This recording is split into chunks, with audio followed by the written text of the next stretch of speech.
अस्सलाम वालेकुम everyone, welcome to my YouTube channel. आज के इस वीडियो में हम क्लास 9 चैप्टर नंबर 7 इलेक्ट्रोकेमिस्ट्री के बारे में पढ़ेंगे, उसका बेसिक इंट्रोडक्शन देखेंगे। तो अगर हम बेसिक इंट्रोडक्शन की बात करें इलेक्ट्रोकेमिस्ट्री की, तो जैसा कि नाम से हमें पता चल रहा है, इलेक्ट्रोकेमिस्ट्री वर्ड जो है दो वर्ड से मिलकर बना है, electro and chemistry. Electro means electricity and chemistry means obviously chemical reactions. So electrochemistry ऐसी ब्रांच है केमिस्ट्री की जिसमें हम लोग स्टडी करते हैं relationship between electricity and chemical reactions. और इसमें दो बेसिक जो रिएक्शंस होते हैं इलेक्ट्रोकेमिस्ट्री में जिनको हम स्टडी करते हैं वो है oxidation and reduction reactions. Oxidation and reduction reactions होते क्या है, इनको आगे हम इस वीडियो में डिटेल में स्टडी करेंगे। बेसिक इंट्रोडक्शन यही था। इसकी डेफिनेशन की बात करें कि वो ब्रांच ऑफ केमिस्ट्री जिसमें हम लोग केमिकल रिएक्शंस और इलेक्ट्रिसिटी का रिलेशनशिप स्टडी करते हैं। और वो केमिकल रिएक्शंस किस टाइप के होते हैं, ऑक्सीडेशन एंड रिडक्शन रिएक्शंस। और इन दोनों रिएक्शंस को कलेक्टिवली हम रिडॉक्स रिएक्शंस भी कहते हैं। मींस कैसा रिएक्शन जिसमें ऑक्सीडेशन और रिडक्शन दोनों फिनोमेना हो रहे हों, उनको हम कलेक्टिवली रिडॉक्स रिएक्शंस का नाम देते हैं। Redox reactions can proceed through two mechanisms that can be spontaneous or non-spontaneous. अब spontaneous reactions क्या हैं और non-spontaneous reactions क्या होते हैं? Spontaneous reactions जैसे कि इसमें लिखा है, redox reaction takes place either spontaneously and produce electricity. Or electricity is used to drive a non-spontaneous reactions. So spontaneous reactions वो reactions होते हैं जो कि without any external agent खुद ब खुद proceed करते हैं, जबकि नॉन स्पॉन्टेनियस रिएक्शंस को हम जब तक कोई एक्सटर्नल एजेंट की फॉर्म में मतलब एनर्जी नहीं प्रोवाइड करते, कोई energy input that can be in the form of heat, electric current, कुछ भी कोई एक्सटर्नल स्टिमुलस हम देते हैं, जब कोई एनर्जी का इनपुट देते हैं तभी वो रिएक्शंस प्रोसीड करते हैं, अदरवाइज वो प्रोसीड नहीं करते। इसकी सिंपल अगर हम एग्जांपल की बात करें डेली लाइफ में जो हम देखते हैं, तो मेल्टिंग ऑफ आइस क्या होता है। अगर आप आइस को रख दें रूम टेम्परेचर पे थोड़ी देर के लिए, क्या होगा, some time after some time ice melt हो जाएगी, it gets converted into liquid. जबकि अगर हम उसी तरह वाटर की बॉइलिंग की बात करें, तो वाटर को अगर हम रूम टेम्परेचर पे रख दें तो क्या वो बॉयल हो जाएगा खुद ब खुद? नहीं।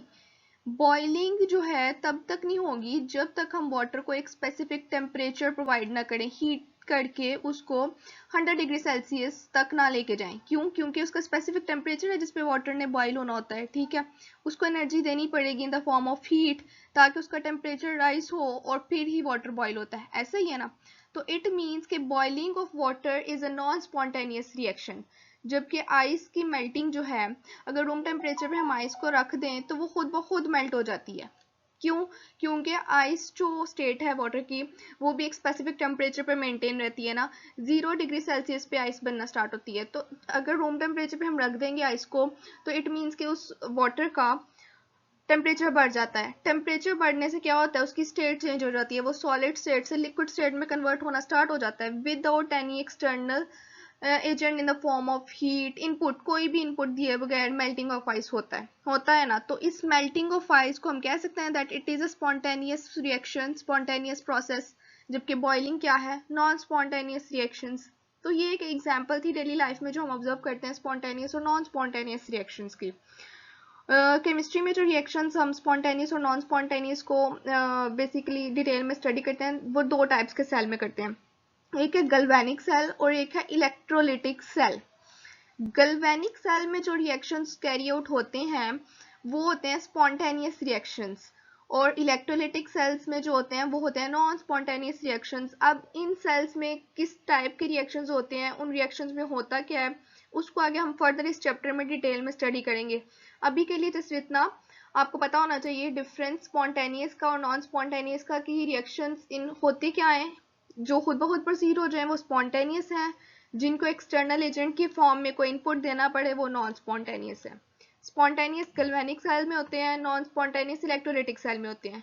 बेसिक एग्जांपल की अगर हम बात करें डेली लाइफ में जो हम ऑब्जर्व करते हैं, simplest example that is melting of ice and boiling of water. तो अब अगर हम ऑक्सीडेशन एंड रिडक्शन रिएक्शंस की बात करें, जो कि हमने चैप्टर के स्टार्ट में पढ़ा था कि इलेक्ट्रोकेमिस्ट्री जो ब्रांच है केमिस्ट्री की, उसमें हम दो टाइप के रिएक्शंस को देखते हैं, ऑक्सीडेशन एंड रिडक्शन रिएक्शंस। ये होते क्या हैं और इनको हम किस तरह से ऑब्जर्व कर सकते हैं। तो ऑक्सीडेशन एंड रिडक्शन की हम बात करें तो इनको हम 3 टाइप्स के रिएक्शंस से ऑब्जर्व कर सकते हैं। इन टर्म्स ऑफ 3 कंडीशंस हम इन्हें ऑब्जर्व कर सकते हैं। फॉर एग्जाम्पल, इसमें अगर ऑक्सीजन इन्वॉल्व है, हाइड्रोजन इन्वॉल्व है या इलेक्ट्रॉन्स अगर इन्वॉल्व हैं तो इनको हम लोग ऑब्जर्व कर सकते हैं या इन्हें ऑक्सीडेशन एंड रिडक्शन का नाम देख सकते हैं। कब, किन कंडीशंस में? अगर किसी रिएक्शन में किसी एलिमेंट में एडिशन ऑफ ऑक्सीजन हो रहा है, ठीक है, तो इट मीन्स कि वो एलिमेंट ऑक्सीडाइज हो रहा है, वो एटम जो है उसकी ऑक्सीडेशन हो रही है। लेकिन अगर किसी रिएक्शन में ऑक्सीजन का रिमूवल हो रहा है तो इट मीन्स कि वो रिएक्शन क्या है, रिडक्शन रिएक्शन। ये ऑक्सीजन की कंडीशन है। Addition of oxygen is known as oxidation and removal of oxygen is reduction. इसी तरह अगर हाइड्रोजन की बात करें कि अगर किसी केमिकल रिएक्शन में हाइड्रोजन ऐड हो अगर, तो वो होगा reduction. Addition of hydrogen reduction है, जबकि removal of hydrogen is oxidation. Opposite है, ऑक्सीजन की बात हमने क्या की, अगर ऑक्सीजन ऐड हो रहा है किसी केमिकल रिएक्शन में दैट इज ऑक्सीडेशन। अगर हाइड्रोजन रिमूव हो रहा है किसी रिएक्शन में दैट इज आल्सो ऑक्सीडेशन। जबकि ऑक्सीजन का रिमूव होना रिडक्शन है और हाइड्रोजन का ऐड होना भी रिडक्शन है। ऑक्सीडेशन और reduction in terms of oxygen and hydrogen opposite है। इसी तरह एक तीसरी कंडीशन है कि अगर किसी केमिकल रिएक्शन में हाइड्रोजन और ऑक्सीजन इन्वॉल्व नहीं भी हो रहे तो भी वो ऑक्सीडेशन एंड रिडक्शन रिएक्शंस हो सकते हैं। किस तरह? लॉस ऑफ इलेक्ट्रॉन और गेन ऑफ इलेक्ट्रॉन से। मींस ऐसा रिएक्शन जिसमें इलेक्ट्रॉन कोई एटम गेन कर रहा है तो वो होगा रिडक्शन रिएक्शन। और अगर किसी रिएक्शन में एटम इलेक्ट्रॉन को लूज कर रहा है that will be an oxidation reaction. जैसे कि इस फिगर में आप देख सकते हैं, suppose there is a reaction between zinc oxide and carbon. इन दोनों के दरमियान रिएक्शन हो रहा है, जिंक ऑक्साइड और कार्बन के दरमियान, और एज अ रिजल्ट क्या प्रोडक्ट्स बन रहे हैं, ये हमारे पास रिएक्टेंट्स हैं दो। जिंक ऑक्साइड कन्वर्ट हो रहा है इन जिंक, जबकि कार्बन कन्वर्ट हो रहा है इन कार्बन डाइऑक्साइड। तो यहाँ पे बेसिकली कौन सा ऐसा एलिमेंट इन्वॉल्व है कि जिसको हम यूज करके इसे ऑक्सीडेशन और रिडक्शन का नाम दे रहे हैं। हमने पढ़ा है कि ऑक्सीडेशन और रिडक्शन को हम in terms of oxygen, hydrogen और इलेक्ट्रॉन्स डिस्कस करते हैं। तो यहाँ पे ऑक्सीजन इन्वॉल्व है। जिंक की बात करें, जिंक ऑक्साइड की, तो ये ऑक्सीजन को रिमूव कर रहा है, तो यहाँ पे क्या हो रही है, रिडक्शन। जिंक ने ऑक्सीजन को लूज किया, जबकि कार्बन में ऑक्सीजन ऐड हुआ है, कार्बन में ऑक्सीजन ऐड हुआ है, तो इसीलिए ये क्या है, oxidation reaction. In terms of oxygen हम इस रिएक्शन को कैसे बता रहे हैं कि जिंक ऑक्साइड ने ऑक्सीजन लूज किया तो जिंक में कन्वर्ट हो गया, तो इसलिए it is a reduction reaction. Carbon में ऑक्सीजन ऐड हुआ तो it is an oxidation reaction. Next अगर हम इसको इन टर्म्स ऑफ हाइड्रोजन देखें तो हमें पता है कि अगर हाइड्रोजन किसी रिएक्शन में ऐड होता है तो that is a reduction reaction. Hydrogen अगर रिमूव होगा तो वो ऑक्सीडेशन रिएक्शन है। हाइड्रोजन सल्फाइड और क्लोरीन में अगर रिएक्शन हो तो हाइड्रोजन सल्फाइड कन्वर्ट हो जाता है into sulphur and chlorine gets converted into hydrochloride या हाइड्रोक्लोरिक एसिड। तो हाइड्रोजन सल्फाइड में से हाइड्रोजन रिमूव हुआ है, हाइड्रोजन का रिमूव होना क्या कहलाता है, ऑक्सीडेशन। तो यहाँ पे इसकी क्या हुई है, ऑक्सीडेशन। जबकि क्लोरीन में हाइड्रोजन ऐड हुआ है और हाइड्रोजन की एडिशन क्या होती है, रिडक्शन। तो क्लोरीन यहाँ पे क्या हो गया है, रिड्यूस हुआ है, और हाइड्रोजन सल्फाइड क्या हुआ है, ऑक्सीडाइज हुआ है। इसी तरह हमने एक तीसरी कंडीशन पढ़ी थी कि जिसमें हम ऑक्सीडेशन और रिडक्शन रिएक्शन को स्टडी कर सकते हैं, क्योंकि हमने देखा है कुछ ऐसे रिएक्शंस हैं जिसमें हाइड्रोजन और ऑक्सीजन तो इन्वॉल्व नहीं है लेकिन उन्हें हम रिडॉक्स रिएक्शंस का नाम देते हैं। क्यों? क्योंकि that is because of involvement of electrons. हमने पढ़ा था ना कि अगर इलेक्ट्रॉन किसी रिएक्शन में से लूज हो रहे हैं तो उसको हम ऑक्सीडेशन कहते हैं, अगर किसी रिएक्शन में गेन कर रहे हैं इलेक्ट्रॉन्स को कोई एटम तो उसे कहते हैं रिडक्शन। जैसे कि आप इस स्लाइड में देख सकते हैं कुछ एग्जांपल्स ऑक्सीडेशन और रिडक्शन रिएक्शंस की। हमने पढ़ा है कि loss of electron is oxidation and gain of electron is reduction. तो देखें इन रिएक्शंस में जिंक ने क्या किया, इलेक्ट्रॉन्स, दो इलेक्ट्रॉन्स को लूज करता है और किस में कन्वर्ट हो जाता है, जिंक 2 पॉजिटिव आयन में। जबकि फेरस आयंस जो हैं 2 पॉजिटिव आयन में अगर आयरन हो तो उसे हम फेरस आयन का नाम देते हैं। ये एक इलेक्ट्रॉन को लूज करता है और कन्वर्ट हो जाता है into ferric ion which is Fe3 positive. Means कि इसकी ऑक्सीडेशन स्टेट पॉजिटिव चार्जेस पे बढ़ गया है। क्यों? क्योंकि इलेक्ट्रॉन इसने लूज किया है, और इलेक्ट्रॉन की लूज करने की वजह से हम इसे क्या कहते हैं, it is an oxidation reaction. उसी तरह अगर हम देखें कोई एक्वा सॉल्यूशन है हमारे पास जिसमें H पॉजिटिव आयंस प्रेजेंट हैं, ये अगर हाइड्रोजन H पॉजिटिव आयंस जो हैं इलेक्ट्रॉन को गेन करें तो किस में कन्वर्ट हो जाएगा, हाइड्रोजन गैस में कन्वर्ट हो जाएंगी। और इसी तरह क्लोरीन गैस है हमारे पास, ये 2 इलेक्ट्रॉन्स को गेन करती है और कन्वर्ट हो जाती है इनटू 2 क्लोराइड आयंस। इलेक्ट्रॉन का गेन हो रहा है ना, तो it is a reduction reaction.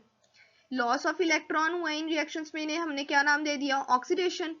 जबकि ऐसे रिएक्शन जिसमें इलेक्ट्रॉन का गेन हुआ है उन्हें हम क्या कहते हैं, रिडक्शन रिएक्शन। अब हम इन दो रिएक्शंस को अगर सम करें ओवरऑल, इस रिएक्शन को और इस रिएक्शन को जिसमें जिंक ने इलेक्ट्रॉन्स को लूज किया और H पॉजिटिव आयंस ने इलेक्ट्रॉन को गेन किया, तो हमारे पास ओवरऑल रिएक्शन क्या बनेगा, रिएक्टेंट्स को मिलाएं तो जिंक है और 2 पॉजिटिव है हमारे पास रिएक्शन में। जिंक ने क्या किया था, 2 इलेक्ट्रॉन्स को लूज किया था, 2 इलेक्ट्रॉन्स को लूज किया था, और ये 2 इलेक्ट्रॉन्स किसने एक्सेप्ट किए थे, 2H पॉजिटिव ने। तो ये लेफ्ट हैंड साइड और राइट हैंड साइड दोनों पे आने थे, इनको हम अगर कैंसिल आउट कर दें तो ओवरऑल रिएक्शन हमारे पास प्रोडक्ट में क्या बना था, zinc 2 positive ions and hydrogen gas. This is the overall redox reaction. Zinc ने जो 2 इलेक्ट्रॉन्स लूज किए थे वो H पॉजिटिव ने एक्सेप्ट किए, जिंक 2 इलेक्ट्रॉन लूज करके किस में कन्वर्ट हो गया, जिंक 2 पॉजिटिव आयन में, और हाइड्रोजन H पॉजिटिव आयन जो है वो 2 इलेक्ट्रॉन गेन करके किस में कन्वर्ट हो गया, हाइड्रोजन गैस में। एक और एग्जांपल अगर हम देखें, सोडियम और क्लोरीन में अगर रिएक्शन हो तो क्या होगा। Sodium is a metal, metals की टेंडेंसी होती है वो इलेक्ट्रॉन्स को लूज करना पसंद करते हैं, मेटल्स आर हाईली इलेक्ट्रोपॉजिटिव। तो सोडियम अगर इलेक्ट्रॉन को लूज करता है तो it gets converted into sodium positive ion, और एक इलेक्ट्रॉन इसने लूज कर दिया। क्लोरीन जो है वो इलेक्ट्रोनेगेटिव एटम है, क्लोरीन इलेक्ट्रॉन को गेन करना पसंद करता है। क्लोरीन ने एक इलेक्ट्रॉन गेन किया और कन्वर्ट हो गई क्लोराइड आयन में। अब ये सोडियम पॉजिटिव आयन और क्लोराइड आयन दोनों ऑपोजिटली चार्ज स्पीशीज हैं, और oppositely charge species attract each other, electrostatic force of attraction इनमें होती है, और ये मिलके क्या बना देते हैं, सोडियम क्लोराइड। इट मीन्स कि जब रिडॉक्स रिएक्शन होता है सोडियम और क्लोरीन के दरमियान, तो होता क्या है कि सोडियम इलेक्ट्रॉन लूज करता है और क्लोरीन इलेक्ट्रॉन गेन करता है, and as a result sodium positive और chloride negative ions are formed, और ये दोनों आयंस मिलके हमारे पास सोडियम क्लोराइड बना देते हैं। इनमें आयनिक बॉन्ड होता है due to electrostatic force of attraction between both oppositely charge species. अब हमें पता है कि क्लोरीन जो है वो मॉलिक्यूलर फॉर्म में एग्जिस्ट करता है, it is non metal halogen group से ये बिलोंग करता है। तो इक्वेशन को बैलेंस करेंगे किस तरह से, सपोज 2 सोडियम एटम्स हैं, इसने 2 इलेक्ट्रॉन्स को लूज किया, और क्लोरीन जो है वो मॉलिक्यूलर फॉर्म में एग्जिस्ट करता है, इसने 2 इलेक्ट्रॉन्स को गेन किया और किस में कन्वर्ट हो गई, 2 क्लोराइड आयंस। तो ये 2 सोडियम पॉजिटिव आयंस और 2 क्लोराइड आयंस मिलके सोडियम क्लोराइड के 2 मॉलिक्यूल्स बना देता है। ठीक, it was all about today's lecture. Basic introduction हमने इस वीडियो में देखा है, नेक्स्ट वीडियो में हम इस चैप्टर के नेक्स्ट टॉपिक्स को कवर करेंगे इंशाल्लाह। अल्लाह हाफिज, मिलते हैं नेक्स्ट वीडियो में।